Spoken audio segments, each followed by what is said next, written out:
اللہ اکبر اللہ اکبر اللہ اکبر اللہ اکبر۔ السلام علیکم ورحمۃ اللہ وبرکاتہ۔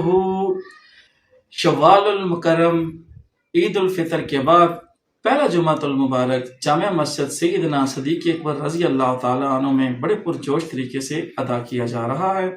اس سلسلے میں حضرت مولانا قاری اسیب الرحمان صاحب خطاب فرما رہے ہیں اور ماشاءاللہ کافی پرجوش انداز میں لوگ یہاں شریک ہیں۔ دوستو، یہ ٹیکسلا کی واحد بہت بڑی سین والی مسجد ہے۔ آج کل تو سین والی مساجد رہی نہیں ہے کہ جس مسجد میں جوک در جوک، چاہے وہ گرمیاں ہوں چاہے سردیاں ہوں، لوگ یہاں پہ تشریف لاتے ہیں اور قاری صاحب کا زبردست خطاب سننے کے بعد پھر یہاں پہ نماز جمعہ ادا کرتے ہیں۔ رہی ہمارے ساتھ دکھاتے ہیں ہم آپ کو جمعے کی سرگرمیاں۔ یہ جو اوپر آپ دیکھ رہے ہیں ٹیکسلا کی آواز، یہ بھی میرا اپنا چینل ہے، اور ٹیکسلا کی آواز ود عتیق یہ میرا دوسرا نیا چینل ہے، اور اسلامک ورلڈ ٹیکسلا یہ بھی میرا چینل ہے۔ آپ دوستوں سے گزارش ہے کہ میرے ان تینوں چاروں چینلز کو سبسکرائب فرمائیں اور ہمیں پروموٹ کیجئے۔ بہت شکریہ، جزاک اللہ۔ سیدہ فاطمہ الزہرا جنت کی عورتوں کی سردار ہے یا نہیں ہے؟ ہم سب کا یہ ایمان تھا، ہے اور قیامت کی صبح تک رہے گا کہ اگر ان ہستیوں کو ہم نے پکڑ کے رکھا تو ہمارا بھی جنت میں جانا یقینی ہوگا۔ اگر ہم نے ان ہستیوں کو چھوڑ دیا پھر ہمارا جنت میں جانا بھی یقینی نہیں ہو سکتا۔ مشری صاحب تمام حضرات آپ سے یہ عرض کر لیں، اگر کسی سے کوئی گناہ ہو گیا ہو انجانے میں یا جان بوجھ کر، انسان خطا کا مطلع ہے، گناہ کرتا ہے۔ ایک گناہ ہوتا ہے صغیرہ، چھوٹے گناہ، کچھ گناہ ہوتے ہیں کبیرہ، بڑے گناہ، اور پھر اگلی بات سمجھیے یہ جو گناہ گار بیچ میں ہوتے ہیں کچھ بڑے بغیرت قسم کے جو گناہ کر کے بڑے فخر سے بتاتے ہیں ہم نے یہ کیا ہے، ہم نے اتنی بار زنا کی ہے، ہم نے اتنی بار شراب پی ہے۔ ایک تو گناہ کرنا اور پھر اس گناہ کو کر کے آگے اس کو پھیلانا، یہ اس سے بھی بڑا گناہ ہے۔ بھائی تم نے جو بھی کیا اللہ کا تمہارا معاملہ تھا اور اللہ سے توبہ کر دو، اللہ معاف کرنے والا ہے۔ تو اس لیے کبیرہ گناہوں سے اپنے آپ کو بچائیں، استغفار کریں، توبہ کریں، اللہ کی ذات آپ کو معاف کرے گی۔ اس کے ہاں دیر ہے، اندھیر نہیں ہے۔ جن لوگوں کی دعائیں قبول نہیں ہوتی وہ کہتے ہیں کہ ہماری دعا قبول نہیں، ہم نے دعا کی تھی۔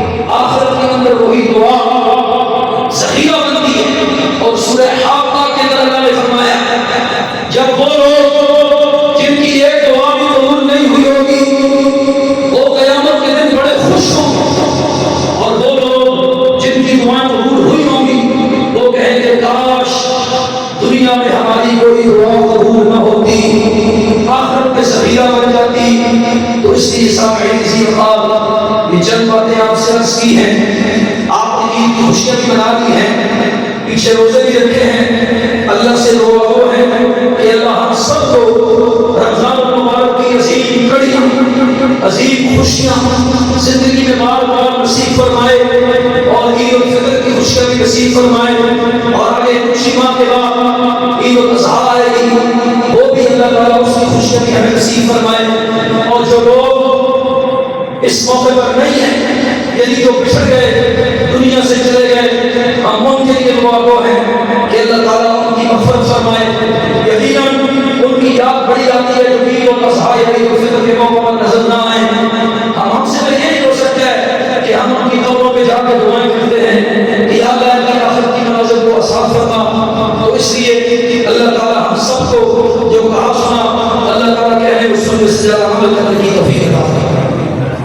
عليه الزاد عظيم السمات سمي السمات كبير الشان جليل القدر رفيع الذكر مطاع الأمر جلي البرهان فخيم الإثم عزيز العلم نصي الحلم كثير الغفران جميل الثناء جزيل العطاء مجيب الدعاء يلي بالإحسان سريع الحساب شديد العقاب عليم العذاب عزيز السلطان ونشهد أن لا إله إلا الله وحده لا شريك له في الخلق والأمر ونشهد أن سيدنا ومولانا محمدا عبده ورسوله أعوذ بالله من الشيطان الرجيم بسم الله الرحمن الرحيم ولا تقربوا الزنا إنه كان فاحشة وساء سبيلا بارك الله لنا ولكم في القرآن العظيم ونفعنا وإياكم بالآيات والذكر الحكيم إنه تعالى جواد كريم ملك مقبول رؤوف رحيم. الحمد لله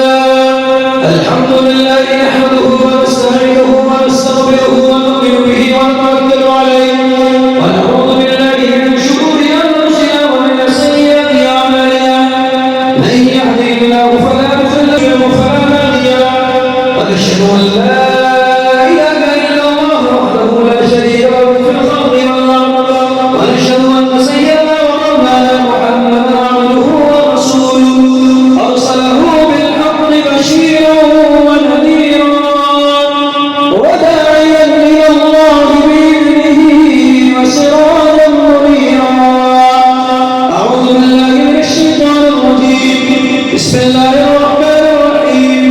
ان الله وملائكته يصلون على النبي يا ايها الذين امنوا صلوا عليه وسلموا تسليما. اللهم صل على سيدنا ومولانا محمد وعلى ال سيدنا ومولانا محمد عبدك ورسولك وصل على المؤمنين والمؤمنات والمسلمين والمسلمات.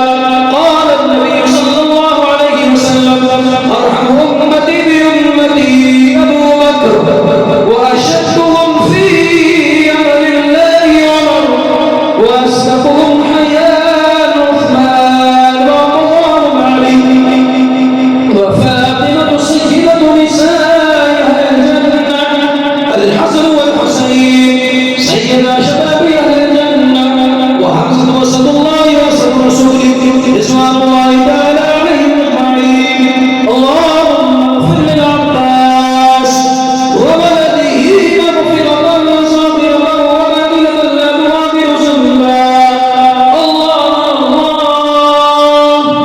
في أصحابي لا تتخذوهم من بعدي غرضا فمن أحبهم فبحبي أحبهم ومن أبغضهم فبنفسه أبغضهم.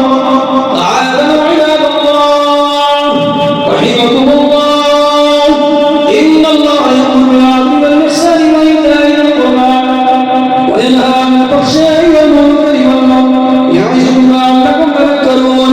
فاذكروني أذكركم واشكروا لي ولا تكفرون. صفوں کو صفوں میں خلا نہیں ہونی چاہیے. اللہ اکبر.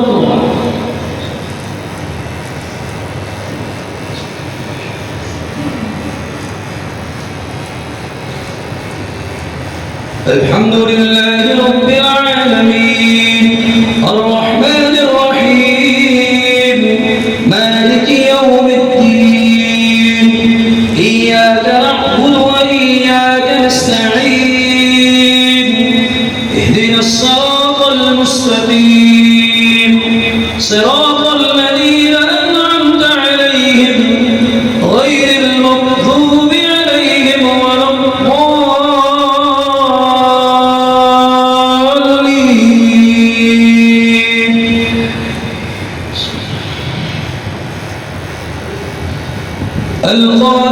ما القارعة وما أدراك ما القارعة. سمعنا وأطعنا غفرانك ربنا وإليك المصير. اللهم أعنا على ذكرك وشكرك وحسن